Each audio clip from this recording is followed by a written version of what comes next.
Amis joueurs, bonjour, je suis ravi de vous retrouver pour une nouvelle vidéo sur Il était un jeu.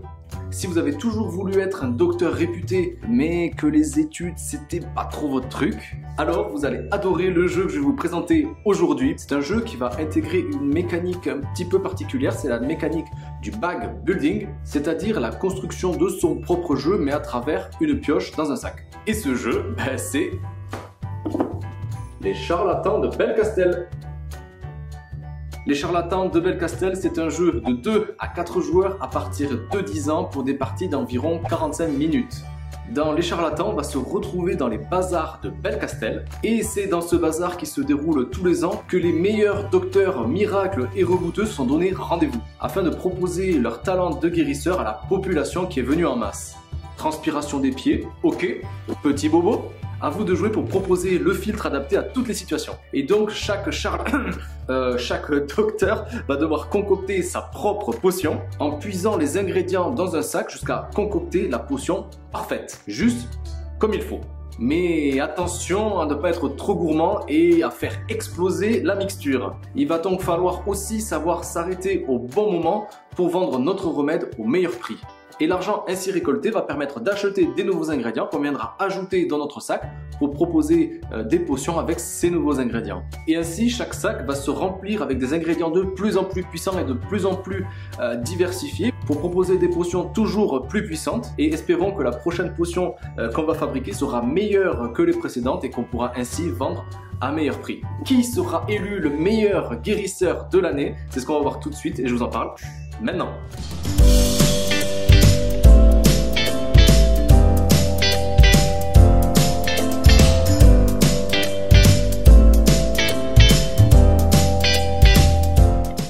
Commencer par un petit tour sur le matériel et sur la mise en place parce que vous allez le voir, il y en a quand même vraiment pas mal. D'abord, on va installer le plateau de score sur lequel on retrouve les scores qu'on va tenter de faire grimper pendant la partie qu'on peut voir sur tout le pourtour. Et on va déposer juste ici les seaux sur leur face 0 parce qu'on peut voir sur le verso un indicateur de 50 points qu'on pourra récupérer si notre score justement dépasse les 50 points. Ensuite, on va placer le jeton flamme sur cette case. Ce jeton va être un indicateur de manche et va parfois même déclencher des actions en début de certaines manches.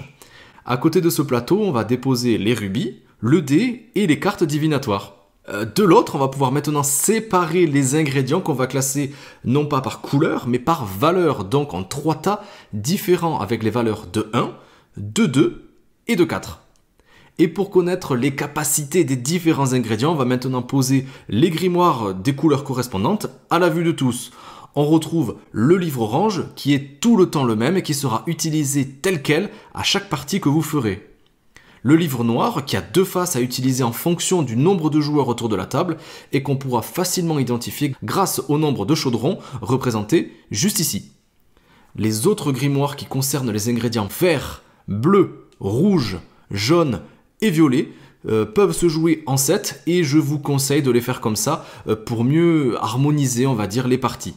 Il existe 4 sets par livre et on va là aussi pouvoir les identifier grâce cette fois-ci au marque-page qu'on retrouve tout en bas. Ici par exemple on ne voit qu'un seul marque-page, ce qui veut dire qu'on va l'utiliser pour le premier set et de l'autre côté il y aura 2 marque-pages pour le set simplement numéro 2.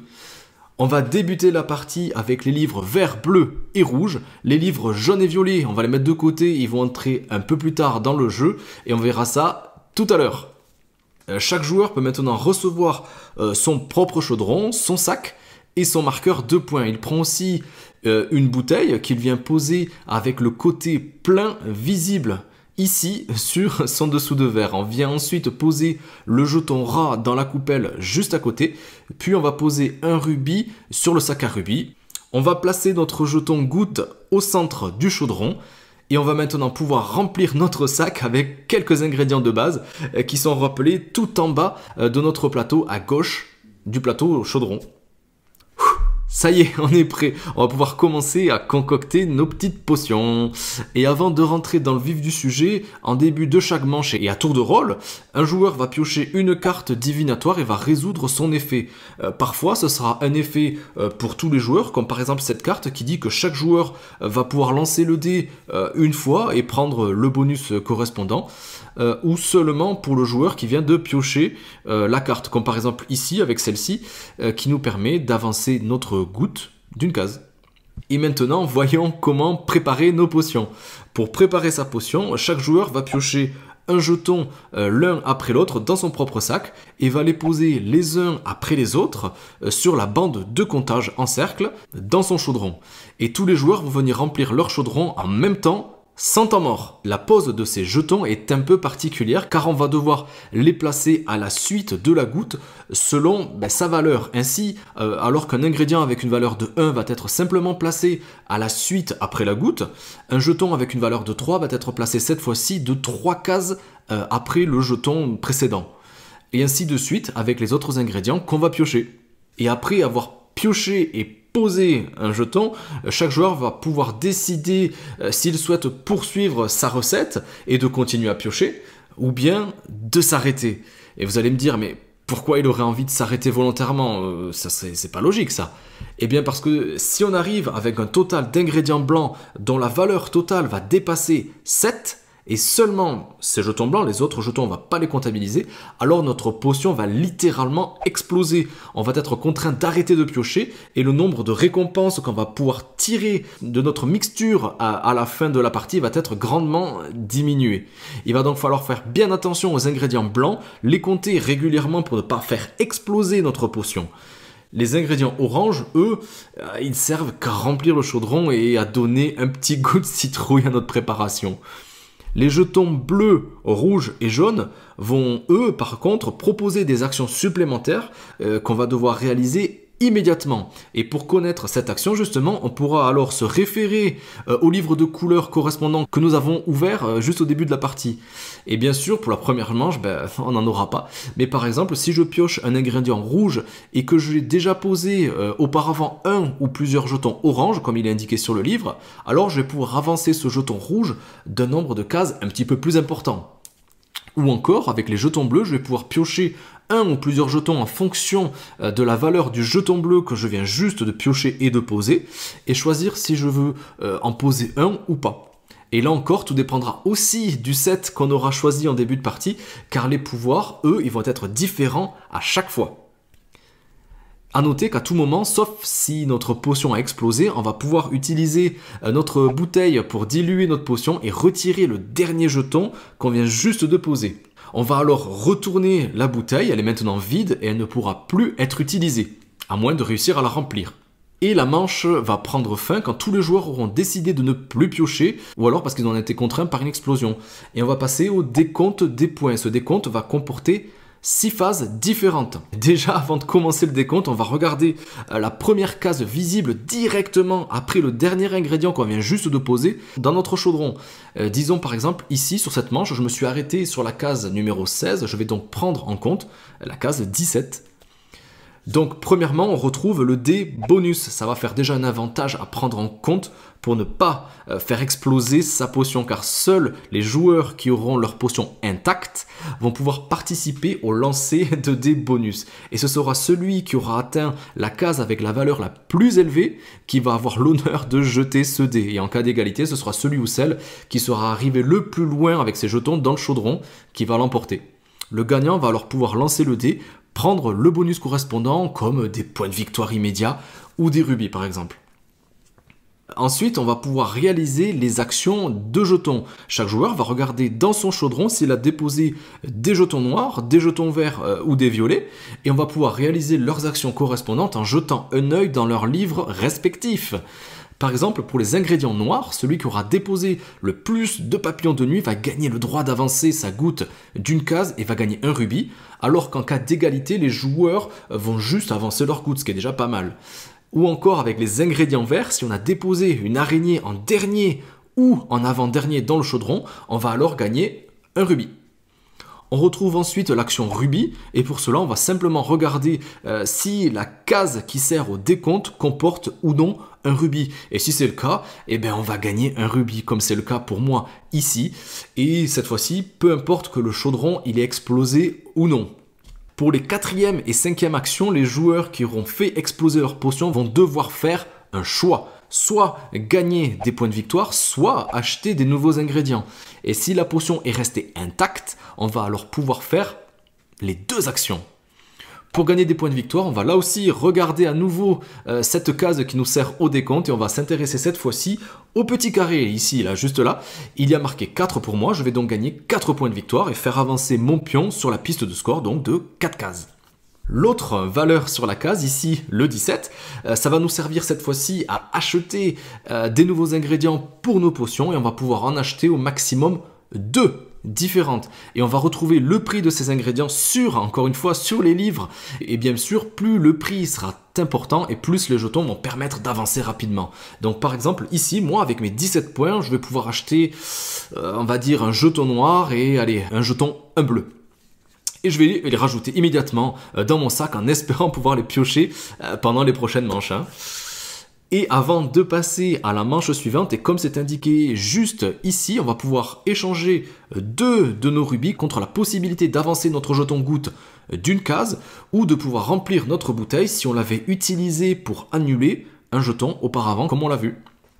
Et si vous vous souvenez, pendant la mise en place, on a parlé d'un jeton rat. Et bien dès la 2e manche, tous les joueurs, sauf le leader, vont pouvoir ajouter cet ingrédient dans leur chaudron, dans leur mixture, et ce sera en fonction du nombre de queues de rat qui va séparer le joueur du leader. Donc par exemple, ici, dans cette configuration, il y a 4 queues de rat qui me séparent du joueur en tête. Je vais donc placer mon rat juste ici. Voilà, la manche prend fin et on va récupérer tous nos jetons pour les remettre dans le sac. On passe le paquet de cartes divinatoires à notre voisin de gauche et on va avancer l'indicateur de manche d'une case. Et si vous regardez bien, on peut voir qu'à la manche numéro 2, on va pouvoir cette fois-ci ouvrir un nouveau livre d'ingrédients. Ici le jaune et le livre d'ingrédients violet, on l'ouvrira à la manche numéro 3. Et à la 6e manche, on va devoir ajouter un jeton 1 blanc supplémentaire dans tous les sacs. Et là, la dernière manche va être un peu particulière parce que cette fois-ci, tous les joueurs vont toujours piocher et révéler, mais cette fois-ci, leurs mains en même temps. Ça va éviter aux joueurs passifs d'attendre de voir que leur adversaire joue. Non, ici, tout le monde va devoir prendre l'initiative, soit de continuer, soit de s'arrêter. Et à la toute fin de la partie, on va pouvoir échanger cette fois-ci nos derniers rubis et nos derniers sous contre des points de victoire supplémentaires. Et vous vous en doutez, celui qui aura le plus de points sera sacré meilleur charlatan de Belcastel. Et en cas d'égalité, le vainqueur sera celui qui aura placé le plus d'ingrédients dans son chaudron. Et pour encore plus de variété, déjà on va pouvoir moduler les livres d'ingrédients selon les sets, comme on l'a vu tout à l'heure. Mais on retrouve aussi un plateau alternatif avec cette fois-ci des éprouvettes. Et à chaque fois qu'on aura la possibilité de faire avancer notre goutte, on pourra maintenant aussi choisir de faire progresser une nouvelle goutte sur les éprouvettes cette fois-ci. Et on va gagner immédiatement le bonus qui sera inscrit dessus. Alors, vous en avez pensé quoi ? C'est pas mal, non? En tout cas, nous, ici, on est carrément conquis. C'est donc un jeu de backbuilding pour la construction et l'amélioration persistante et permanente au fur et à mesure des parties de nos propres sacs pour concocter des potions toujours plus puissantes. Avec la mécanique du stop ou encore, où les nerfs vont être mis à rude épreuve, et croyez-moi, je sais de quoi je parle. Combien de fois je me suis dit, allez, je vais quand même tenter de poser un ingrédient de plus, je vais pas encore tomber sur un ingrédient blanc, c'est pas possible. Eh bien si, et ça peut arriver. Je continue, je m'arrête, je veux récupérer peut-être un rubis supplémentaire, ou tenter de gagner des points supplémentaires et une potion avec une valeur un peu plus haute, pour essayer d'intégrer des ingrédients avec plus de valeur et avec des pouvoirs plus importants. Et honnêtement, on va vraiment ressentir cette montée en puissance au fur et à mesure des manches pendant la partie. Donc oui, le backbuilding, ça marche. Et avec ces deux mécaniques, honnêtement, ça fonctionne super bien. La rejouabilité est top. Comme on l'a vu, chaque ingrédient va avoir 4 possibilités dans 4 sets différents. On va pouvoir les engager en fonction de la partie qu'on voudrait faire. Mais on va pouvoir aussi les moduler un petit peu au hasard. Et la boîte nous évoque la possibilité de jusqu'à 2000 combinaisons possibles. C'est juste énorme. Et comme je vous le disais, en plus du plateau de base, on va pouvoir le retourner côté verso avec les éprouvettes pour encore plus de rejouabilité s'il en fallait encore. Donc vous le voyez, il n'y a pas de quoi s'ennuyer. Bon, après le tirage quand même, il faut avoir un petit peu de chance ou de l'intuition, ça dépend de votre optimisme. Car oui, forcément, il y a de la chance et je sais de quoi je parle. Vous imaginez pas comment c'est frustrant quand on va piocher, quand on va manquer de chance et piocher ce satané pion blanc supplémentaire qui va nous faire exploser notre potion et ainsi diminuer la façon dont on va pouvoir accumuler les bonus à la fin de la manche. C'est vraiment frustrant, mais c'est le jeu. À vous de choisir les ingrédients que vous voulez rajouter dans votre sac, de se souvenir de quel ingrédient il va rester dans nos sacs pour savoir un petit peu les probabilités qui va nous rester de pouvoir les tirer pour augmenter nos chances de tirage. Et ça, c'est quand même une sensation un petit peu bizarre, ça va mélanger plusieurs mécaniques et c'est vraiment très bien fait. Entre la crainte de voir notre potion exploser ou de voir quand même si on n'aurait pas un petit peu plus de chance au prochain tirage et de tenter un nouveau coup pour aller un petit peu plus loin dans notre chaudron. Ça peut être frustrant pour certains, mais vraiment et honnêtement, c'est vraiment très plaisant. Le jeu est beau, le jeu est coloré, la thématique, elle est quand même inédite et c'est vraiment bien exploité, je trouve. On prend beaucoup de plaisir à regarder les caractéristiques de chaque ingrédient pour savoir un petit peu dans quel sens on va amener notre stratégie. Et les sensations de manipuler les ingrédients pour les placer ensuite dans notre chaudron, c'est vraiment très plaisant aussi. Les plateaux de jeu, ils sont grands, ils sont colorés, il est très bien indiqué pour savoir quoi faire à quel moment, comment mettre la mise en place la plus rapidement possible, tout est indiqué, il n'y a qu'à suivre les indications. Encore une fois, c'est vraiment bien pensé. Et le jeu, il est vraiment parfaitement équilibré, je trouve. Les possibilités à la fin de chaque manche, elles sont nombreuses, comme on l'a vu pendant l'explication des règles. Et chacun va finalement y trouver son compte. Que la potion est explosée, c'est sûr qu'on aura moins de bonus. Mais si elle n'a pas explosé, on va pouvoir engranger encore plus de bonus. Et on va pouvoir aussi chercher à voir les ingrédients que nos adversaires sont en train de prendre pour voir si on pourrait pas essayer de contrer un petit peu leur stratégie. On aurait pu croire que quelqu'un qui aurait pas du tout de chance, ça arrive, c'est moi le poisson en général, on soit vite mis de côté et qu'on soit vraiment à la traîne dès le début de la partie. Mais non!